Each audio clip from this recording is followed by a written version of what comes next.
Hey you guys, it's Coach Shani. I'm coming in to do a video addressing our loyalty.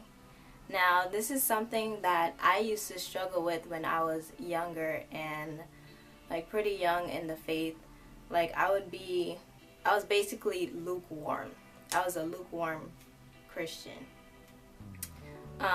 When I was in church or around church people, I would be on fire for God or whatever.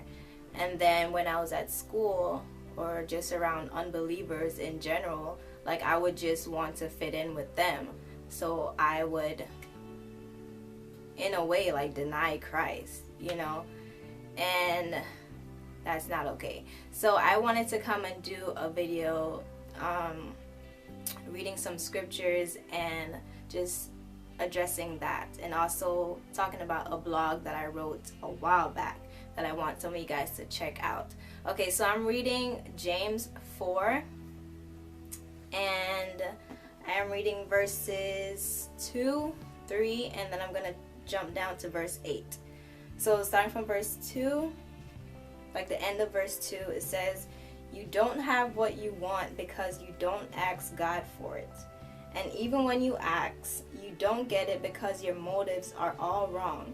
You want only what will give you pleasure." Ain't that the truth?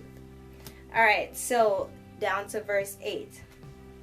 The end of verse 8 says, "Purify your hearts, for your loyalty is divided between God and the world."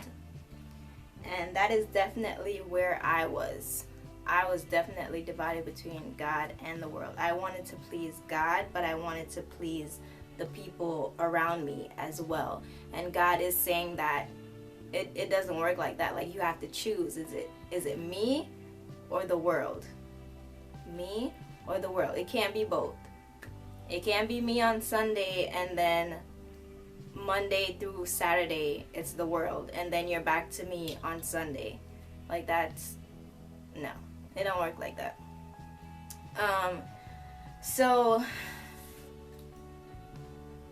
I want you guys to check out this blog I wrote. It's called funny title. It's called Another One Night Stand.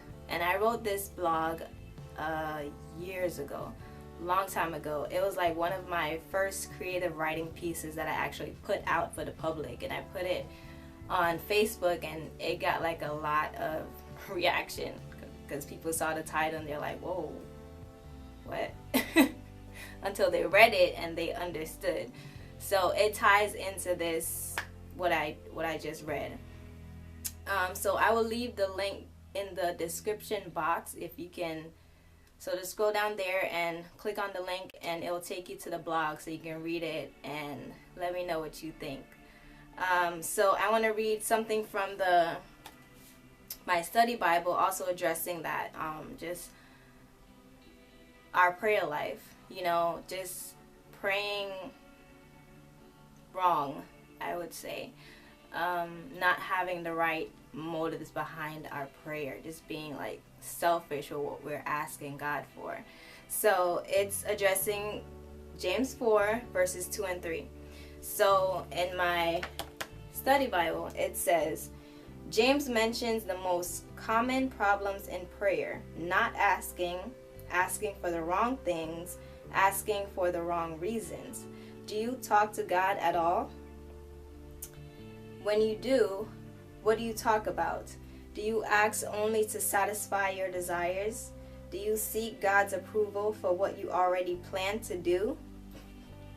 Your prayers will become powerful when you allow God to change your desires so that they perfectly correspond to His will for you.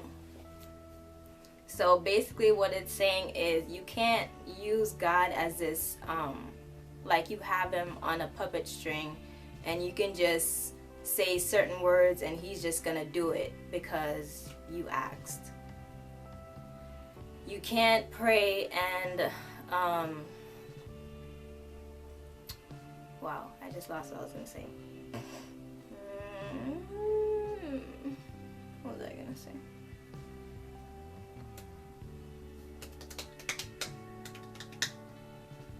Yes.